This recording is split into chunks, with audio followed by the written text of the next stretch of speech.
نامەی ناڕەزایی کە سوکاری شەیدان و ئەنفالکراوان بۆ فراکسیۆنی پارتی دیموکراتی کوردستان لە پەرلەمانی عێراق و ڕای گشتی تەواوی خەڵکی کوردستان. بەڕێزان، وەک لای هەمووان ئاشکرایە چەند ڕۆژی ڕابردوو وەزیری بەرگری پێشووی ڕژێمی بەعسی لە ناوچوو سوڵتان هاشم کۆچی دوایی کرد.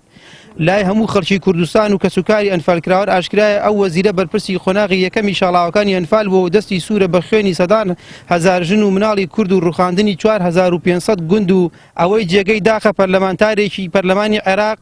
بە ناوی ئیخلاس دلێمی بێباکانە بێ ڕەچاوکردنی هەستی نەتەوایەتی کورد و کە سوکاری شەیدان و ئەنفالکراوان و خەڵکی کوردستان پرسە و ماتەمێنی خۆی بۆ کۆچی دوایی ئەو وەزیرە خوێنڕێژەی بەعسی لە ناوچوو دەرەبڕێت و درود بۆ گیانی دەنێرێت. ئەمە لە کاتێکدایە ئەو پەرلەمانتارە لەسەر لیستی پارتی دیموکراتی کوردستان لە پەرلەمانی عێراق وەتا ئەندام پەرلەمانی پارتی دیموکراتی کوردستانە و بۆیە داوا لە فراکسیۆنی پارتی دیموکراتی کوردستان و بەرپرسی ئەو حزبە دەکەین ئەو پەرلەمانتارە سڕ بکات ئەندامەتی لێ بسەنرێتەوە لە پەرلەمانی عێراق بە پێچوانەوە. ئێمە ئەمە بەڕێی ڕسمی پارتی دیموکراتی کوردستانی دەزانین و بە ئیهانەکردن بۆ کە سوکاری ئەنفالکراوان و کەسوکاری ئەنفالکراوانی دەزانین. ئێمە